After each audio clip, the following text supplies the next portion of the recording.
Hello guys, welcome to another session. So here I'll be discussing a question and I'll quickly go through the answer, the topics that you need to cover in that particular question. So it's again a revision session, an answer writing session. So we won't be covering the topic as such. So here is a question. The question is actually related to, techniques of data collection. So it's a short note.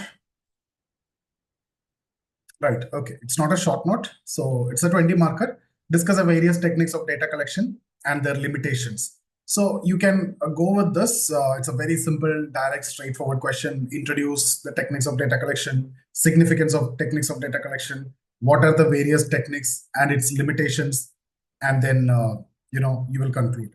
So it's a very straightforward answer. There is nothing much to discuss, so I can easily go through that. So see, when we talk about data collection, what do you mean? It's a systematic process of gathering and analyzing information to answer some specific research question and evaluate outcomes. So that one line, you can explain what do you mean by data collection. So, and then you can say it forms the foundation of sociological research that will enable the researchers to explore, describe, and explain the social phenomena. Because data collection is central to any method that you are using, right? Whether you're following quantitative or qualitative, whatever it is, data collection is one of the primary aspect, the central aspect. So you talk about that. What is data collection? And it forms the foundation of the very research itself. Then you can say research methods can be categorized on their application, based on their application, their objectives, and the inquiry modes. So you can talk about, qualitative and quantitative approach, right? Sociological research integrate both qualitative and quantitative approaches to achieve the comprehensive insights into human behavior and social structure. Then you tell what is quantitative and what is qualitative. Quantitative is dealing in terms of numbers. Qualitative is dealing in terms of text, and the approach briefly you can mention. Then comes to the significance of data collection, right? So you can talk about scientific quantitative approach, explain that. You can talk about, they emphasize more on objectivity, they emphasize more on numerical data, the statistical analysis, interpretation, theory building, universality, objectivity, and all those things, and talk about Auguste Comte, Émile Durkheim, positivism. So they advocated the scientific method to study society. Durkheim's study or theory on suicide, in fact, demonstrated the classical exhibition of statistical techniques to uncover the social patterns. Right. So you can discuss that and then talk about different other methods, guys. Already, all these, right? Case studies, questionnaires, interviews, participant observation, like that. So if you talk about case studies, it's a detailed examination of a single case, right? It could be institution, community, or individual, and it will provide that in-depth insights. Shoshana Zuboff, study of organization to understand the impact of IT. That's the reason one I've taken. You can talk about any examples which you have, come across. I've given, I think, 30, 40 examples of case studies if you look at the PDF. Guys, if you're looking for the PDF, you can just download it from the description, which I have given over there. Okay, so again, questionnaire you can talk about. So efficiently collect data from large population in short period of time. And it is easily quantifiable and, suitable for multivariate analysis. So it will enable both inductive as well as deductive approaches. Interviews. So there are structured interviews, semi-structured interviews, unstructured interviews, talk about that. And this will allow the researchers to delve deeper into individual experiences and perspectives. It can be qualitative, you can make it qualitative, you can make it quantitative if it is yes or no. If you're going for more detailed description, then you can make it qualitative. Maxwell Atkinson demonstrated the utility of interviews in observing coroner's decision-making process. So this we discussed this in when we talked about suicide, coroner's study. Okay, so again, participant observation we can discuss. So this involved the researcher immersing themselves into the social getting under study. So they'll participate and then they'll study that. You can talk about a lot of examples from paper to M.N. Srinivas, right? So there are various ethnographic studies. You can talk about, Geoff Payne and, Judy Payne. They offer detailed accounts of everyday life. Various ethnographic studies. We have discussed about, Mary Redcliffe Brown.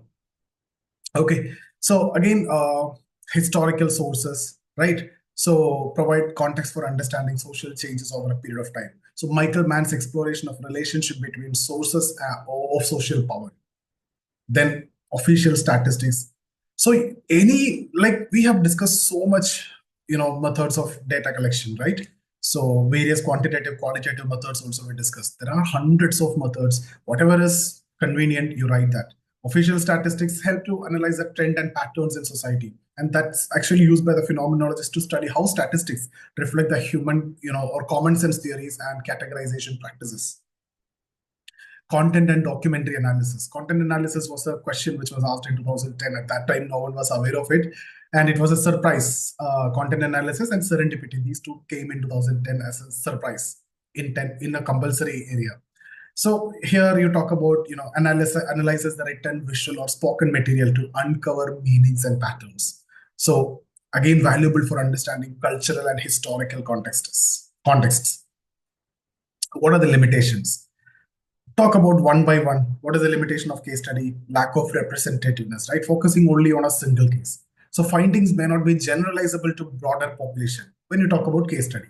Questionnaire, again, if you look at the responses may lack depth and can be influenced by respondent biases also. Questions, the interviewer bias also, the questionnaire bias also.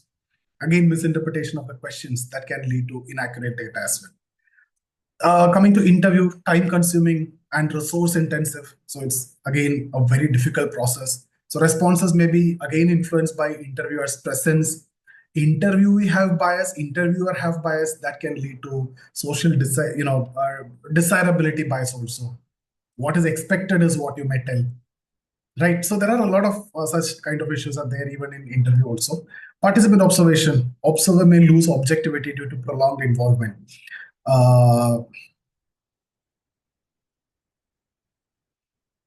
William White, you remember we discussed this. He made a statement that I started as an observer, but I ended as a non-observer. Participant, non-observer, but ended as a he started as a participant observer, but ended as a participant non-observer, something like this. Sorry, William White on Study of Italian Criminals. The statement was something like this: I started as a non-participant observer. Yes, waiting outside, staying away, observing, but ended as a participant, non-observer, right? He lost his goal and everything in between and he became part of that. So that's again a bias. So, and difficult to replicate, leading to issues with reliability, right? So Sanskritization of M.N. Srinivas, all those you can write here as an example. Again, ethical and legal concerns are there, that's especially, in covert observations. Historical sources, again, see all these, what I have mentioned, you can talk about the limitation. Whatever you are mentioning also, you can talk about the limitations, right? So when you talk about the historical sources, the data may lack authenticity due to missing parts or unknown authorship. Again, comparisons over time, that may be challenging due to the changes in measurement methods, evolving, the way society have evolved. Again, official statistics, if you consider, that reflect the assumptions and biases of those who produce them, right, as noted by Aaron Sesorel and Maxwell Atkinson. Those who produce that, even when we talk about the suicide case, so the coroners, based on their observation, they mark it as suicide or other case of death. So their, biases will be there. So measurement changes again over a period of time that can hinder historical comparison also. If you look at document, again, maybe biased, it could be incomplete, it could lack authenticity.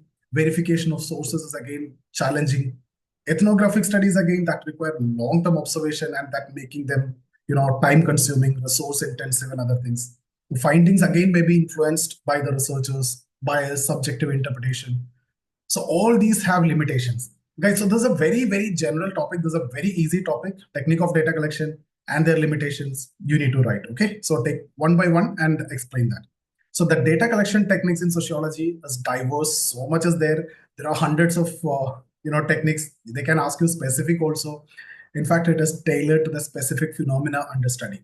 So methods like participant observation, interview, content analysis, statistical analysis, all these, in fact, offer unique insights, but come with, of course, their limitations. So that's why post 1940s, what you see is there is no question of objectivity, subjectivity, inductive, deductive, right? Micro, macro, they integrate all, quantitative, qualitative, right? All these have actually integrated because you'll get a holistic understanding. And the purpose of research is what matters rather than sticking to the theoretical purity or sticking to a particular methodology type. So if you look at the key challenge in sociological research is balancing depth and breadth while maintaining that validity, reliability, and also ethical consideration, especially in these days. So if you look at Max Weber, he suggested incorporating reflexivity and triangulation. We discussed this, adding multiple methods. In fact, can enhance objectivity and rigor in research. Proper training of investigator will also help. So each technique must have to be chosen with careful consideration of the research context, the purpose of the research, the questions and the objections, and it should ensure that the comprehensive understanding of the social world. So this is how you are going to conclude your answer. Towards the end, you can talk about Weber and you talk about this incorporating reflexivity and triangulation that will enhance objectivity along with a proper training of investigator. So guys, that's about this question. So I hope you got some value from the video. In case if you like the video, share it with your friends also, if you feel that it will be helpful to them also. And in case if you're looking for any mentorship program or the test series or the course, check out the details in the description. And the PDF you can download again from the description. So see you in the next video. Thank you so much.